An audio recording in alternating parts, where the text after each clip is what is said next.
Assalamualaikum warahmatullahi wabarakatuh.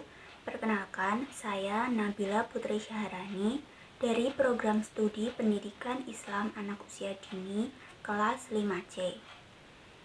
Beberapa waktu yang lalu saya telah mengobservasi seorang anak dari Ibu Kristiningsih yang bernama Ananda Zelin.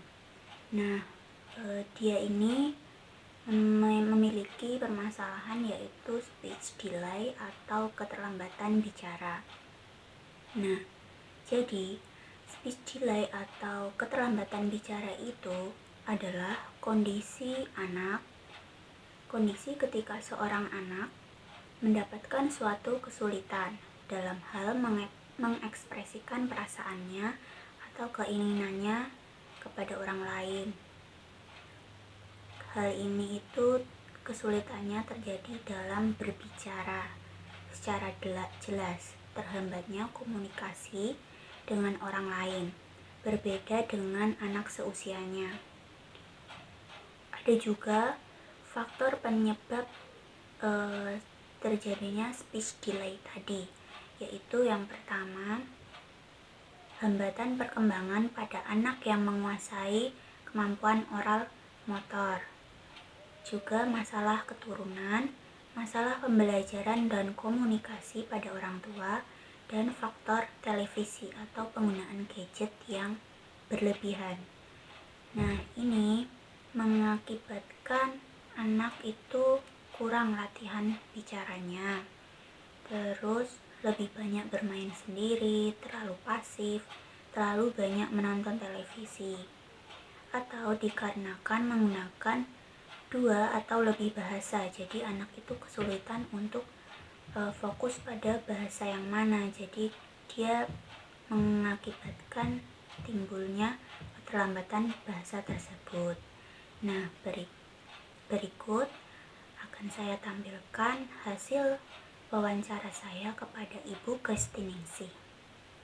Selamat menyaksikan. Assalamualaikum warahmatullahi wabarakatuh. Selamat siang, Ibu. Waalaikumsalam warahmatullahi wabarakatuh. Selamat siang, Mbak Putri. Ya, apakah benar Ibu dari Zelin yang berusia kurang lebih 6 tahun di Kristiningsih ini? Iya, benar.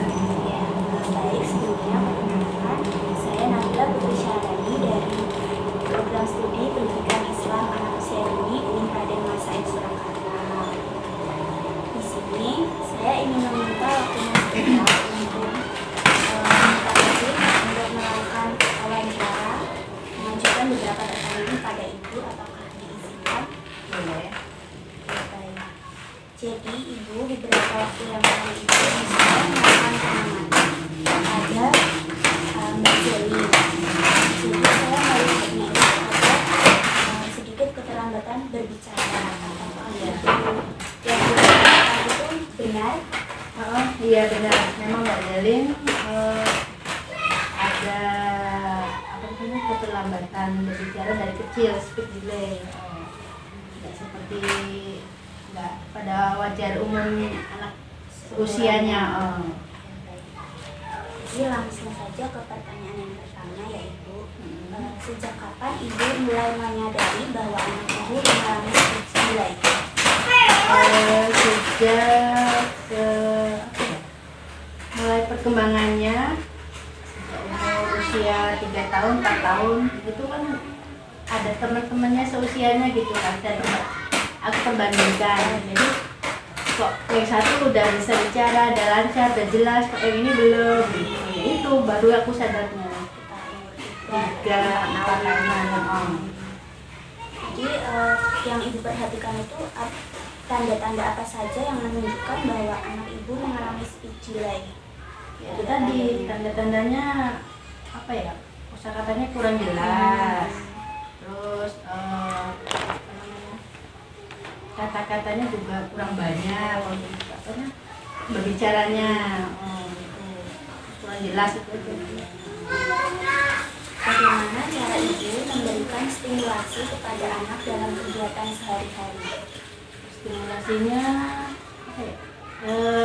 Diajak banyak berbicara, ngobrol, terus banyak interaksi sama teman-temannya. alhamdulillah sejak sekolah TK, PAUD itu udah mulai banyak perkembangan, sudah mulai banyak kemajuan. Jadi sudah mulai agak pinter lah ngomongin, ada kemajuan perkembangan. Itu sih semuanya. Apakah ibu sudah pernah berkonsultasi dengan dokter spesialis anak mengenai kondisi tersebut? Belum pernah. Belum pernah. Jadi apakah jadi tadi ada perubahan ya Bu setelah setelah masuk ke PAUD tadi ada perubahan? Ada perubahan karena adaptasi sama banyak teman-temannya ya, jadi dia kan interaksinya banyak Ya. banyak temannya, jadi banyak ngobrol, banyak ngomong gitu lah, bisa merangsang. Seberapa sering ibu berkomunikasi dengan anak ibu? Sering banget sih. Iya, Sering banget lah. Iya. Apakah ibu merasa ada faktor lingkungan yang mungkin mempengaruhi perkembangan anak ibu seperti kurangnya interaksi sosial pas sebelum masuk PAUD itu? Ya mungkin bisa jadi sih, soalnya kan dulu ini ya maksudnya main keluarnya kan terbatas, jadi kalau sore aja itu cuma beberapa jam aja gitu kan, nggak banyak waktunya. Terus di rumah juga mungkin kan karena sekarang udah ini ya apa, karena udah perkembangan zaman, jadi anak-anak kan permainannya sudah banyak ke gadget, mungkin lebih nggak terlalu banyak interaksi ke di luar. Terus di rumah juga sering main gadget, dan komunikasinya jadi agak kurang gitu kan.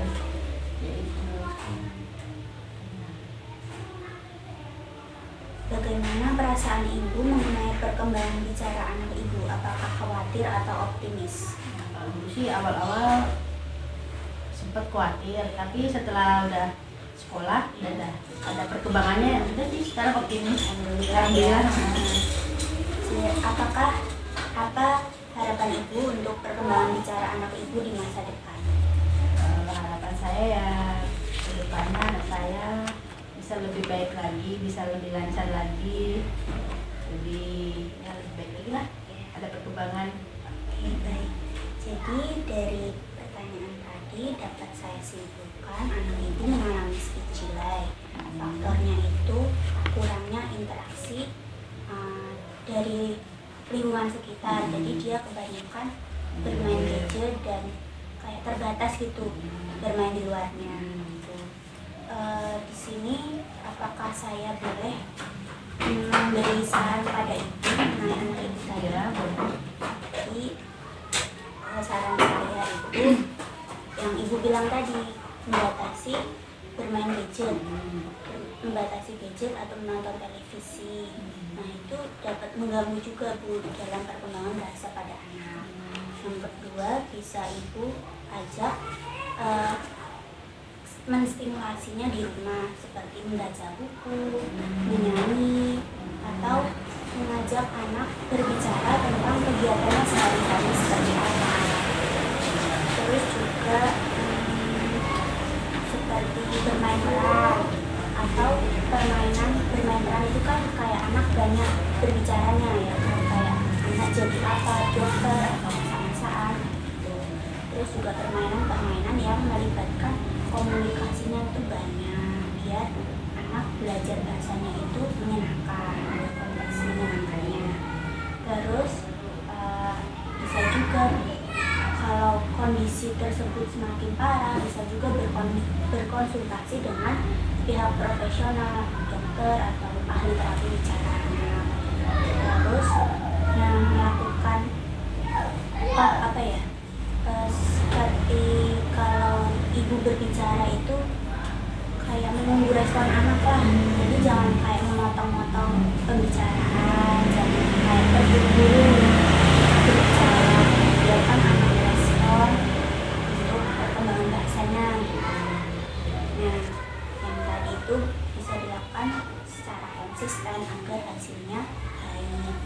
Terus juga memantau perkembangan anak, mencatat perkembangan anak agar ibu bisa paham apa yang sudah bagus dan apa yang perlu diperbaiki. Itu Bu saran dari saya. Terima kasih banyak Mbak Putri atas sarannya, masukannya. Iya, Bu. Semoga bermanfaat.